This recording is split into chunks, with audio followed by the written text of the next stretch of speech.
हरिओम. प्रवचन क्रमांक 2, कर्मयोग अध्याय 3, ओवी 6 ते 15. संपूर्ण भावार्थ दीपिका. योगदास श्री जयगणेश जोशी यांनी केलेले निरूपण. भगवंत श्रींना एवढे कठोर बोलूनही अर्जुनाचे बोलणे संपलेले नाही. त्याचा उद्वेग उफाळून येत आहे. परंतु आता कदाचित आपण इतके कठोर बोलायला नको होते असेही त्याला वाटले असावे आणि म्हणून तो आता भगवंत श्रींना असे कठोर का बोलला याचे कारण सांगत आहे. ही सारवासारव करत आहे. भावार्थ दीपिका ओवी क्रमांक 6. देवा तुवाची ऐसे बोलावे, तरी आम्ही नेणती काय करावे. आता संपले म्हणपा आघवे विवेकाचे. अर्जुन भगवंत श्रींना म्हणत आहे की आम्ही अज्ञानी आहोत. आपण असे द्वैर्थी बोललात तर आम्ही गोंधळतो. नक्की काय करावे तेच समजत नाही. तुझ्यासारख्याने असे संदिग्ध संभ्रमात टाकल्यासारखे बोलावे याचे नवल वाटते. आम्हाला विवेक कसा सांभाळावा तेच समजत नाही. आम्हाला समज कमी आहे. अशा प्रकारे जर तू आम्हाला उपदेश करणार असशील तर आमच्या या युद्धाचा निकाल आत्ताच लागला असे वाटू लागले आहे. देवा, असे कोड्यात बोलू नका. आमच्या कल्याणाचे ठोस काहीतरी सांगा. ओवी क्रमांक 7. हा गा उपदेशू जरी ऐसा, तरी अपभ्रंशू तो कैसा. आता पुरला आम्हा दिवसा आत्मबोधाचा. देवा, तुझा उपदेश जर हा असा असेल मग संभ्रमात कोड्यात टाकणारा उपदेश आणखी निराळा तो काय असणार. एकदा ज्ञानयोगाचे महत्त्व वर्णन करतोस, एकदा कर्मयोगाचे महत्त्व वर्णन करतोस. हे वर्णन असे काही उत्तम आहे की आमच्यासारख्यांना ज्ञानयोग ऐकल्यावर कर्मयोग न करता ज्ञानयोगच करावा असे वाटते आणि कर्मयोग ऐकल्यावर ज्ञानयोग न करता कर्मयोगच करावा असे वाटते. यामुळे देवा, तू आम्हाला आत्मबोध करत आहेस. तो ऐकण्याचा आमचा उत्साहच नाहीसा होतो. कारण अशा द्विधा उपदेशामुळे आत्मबोध समजायला अवघड आहे असे वाटून तो ऐकायला नकोसा होतो. अर्जुन आणि भगवंत श्रींची अपरिहार्यता. पूर्वापार आत्मबोध संस्कृतमधूनच सांगितला जात होता. त्यामुळे सर्वसामान्य जन यापासून दूर राहिले होते, वंचित राहिले होते. परंतु माऊलींचे क्रांतिकारक थोर उपकार झाले. त्यांनी भावार्थ दीपिका, अमृतानुभव, हरिपाठ इत्यादी यांचे सर्व साहित्य मातृभाषेतून मराठीमधून रचले. यामुळे आत्मबोध सर्वसामान्य जनांपर्यंत पोहोचला. ज्यांना आत्मबोध करायचा आहे त्यांचा अधिकार, आकलनशक्ती, समज, उमज, जाण इत्यादी असा सर्वांगीण विचार करूनच तो प्रदान करावा लागतो. हे सर्व भगवंत श्री जाणतात आणि म्हणूनच त्यांच्या प्रिय सख्याने जरी कठोर भाषा वापरली तरीही भगवंत श्री शांत आहेत. ते त्याला बोलायला पूर्ण संधी देत आहेत. त्याच्यामधील सर्व मळमळ एकदा बाहेर येऊ दे. भगवंत श्री याची वाट पाहत आहेत. अर्जुन रणांगणावर लढाई करायला आला आहे. तो मुळातच आला नसता तर काही फारसा प्रश्न नव्हता. परंतु आता जरी तो लढाई न करता दूर झाला तरी शत्रू त्याला सोडणार नाही. यामुळे कसेही करून अर्जुनाला लढाई करायला उद्युक्त करणे आवश्यक आहे हे भगवंत श्री ओळखून आहेत.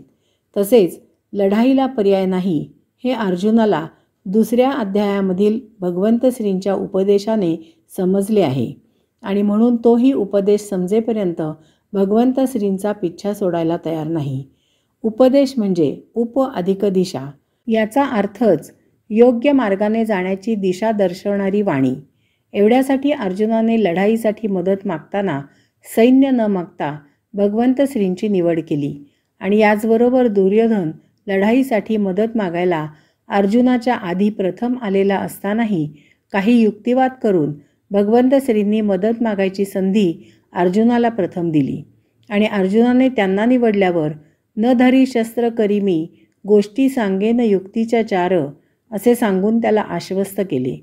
आणि म्हणून अर्जुन म्हणत आहे, मला संभ्रमात न टाकता 4 गोष्टी युक्तीच्या सांगा.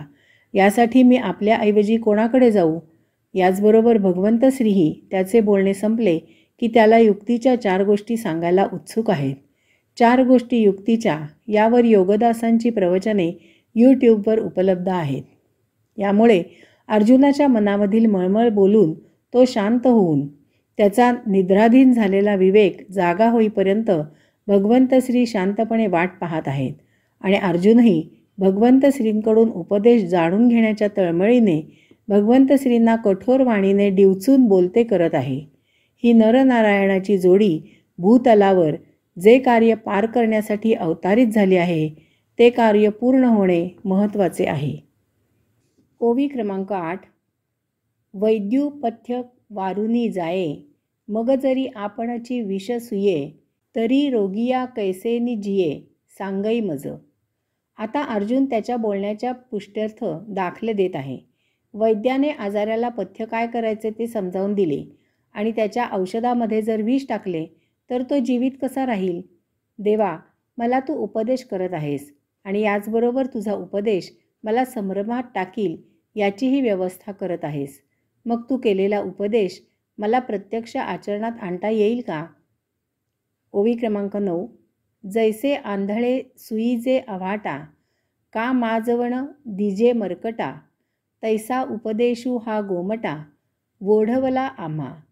देवा, एखादा आंधळा असावा, त्याने आपल्याला विचारावे अफलातून नगरीला जायचा रस्ता कोणता आणि आपण त्याला बरोबर उलट दिशेने रवाना करावे. तसा तुझा उपदेश आहे.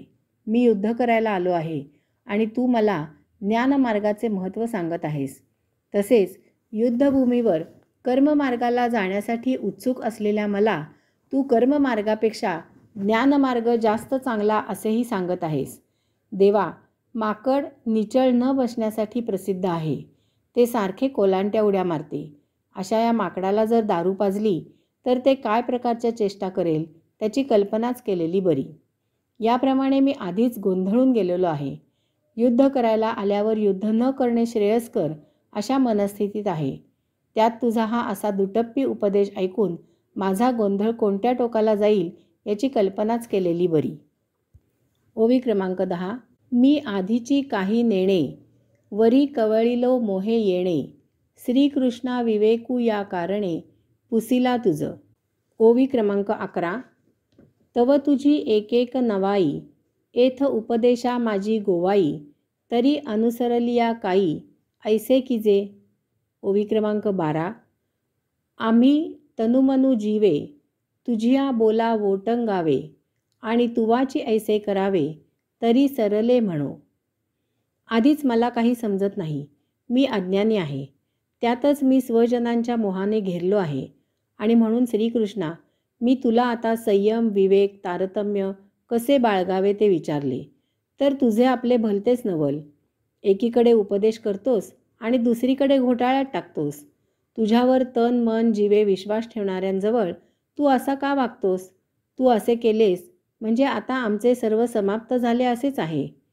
आपण एखाद्या कोड्यात गुंतावे आणि यामधून सुटका करून घेण्यासाठी आपण एखाद्या विश्वसनीय ज्ञानियाला विचारावे तर त्याने आपल्याला उपदेश करताना अत्यंत अवघड प्राचीन भाषेमध्ये शब्दरचना करून आपले कोडे आणखीनच गुंतागुंतीचे करावे. ओवी क्रमांक 13. आता ऐसिया परी बोधिसी, तरी निके आम्हा करिसी, एथ ज्ञानाची आस कायसी, अर्जुन म्हणे. ओवी क्रमांक 14. तरी ये जाणीवेचे कीर सरले, परी आणिक एक असे जाहले, जे थिते ते डहुळले, मानस माझे. अर्जुन म्हणाला, अशा प्रकारे जर तू आम्हाला उपदेश करणार असशील तर मग आमची उपदेशाची हौस चांगलीच पुरी झाली आणि आमचे हितही छान झाले. आता मी कल्याणकारी उपदेशाची अपेक्षा कशी करावी. कृष्णम वंदे जगद्गुरुम. अशा आशेने मी आपल्याकडून 4 युक्तीच्या गोष्टी ऐकण्यासाठी उत्सुक होतो. परंतु आता तुझ्याकडून ज्ञान बोध मिळणे तर दूरच, परंतु तुझ्या या अशा द्विधा बोलण्यामुळे मी रणांगणावर अति उत्साहाने लढण्यासाठी आल्यावर स्वजनांना पाहून त्यांच्याजवळ लढाई न करण्याचा निर्णय घेऊन शांत झालो होतो. परंतु आता तुझ्या या अशा गोंधळात टाकणाऱ्या वक्तव्यामुळे मी पुन्हा अशांत मात्र झालो आहे. ओवी क्रमांक 15. तेवीची श्रीकृष्णा हे तुझे, चरित्र काही नेणिजे, जरी चित्त पाहसी माझे, येणे मिशे. श्रीकृष्णा, अरे तुझे चरित्र मला काही समजत नाही. ते मला अगम्य होत आहे.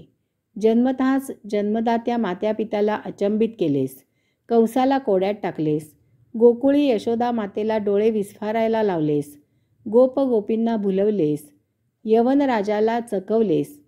श्रीकृष्णा, आता मला एक वेगळीच शंका येत आहे. या निमित्ताने तू माझी परीक्षा घेत आहेस का? अर्जुन भगवंत श्रींना आणखी पुढे बोलला आहे ते आपण पुढील प्रवचनामध्ये पाहू. हरिओम.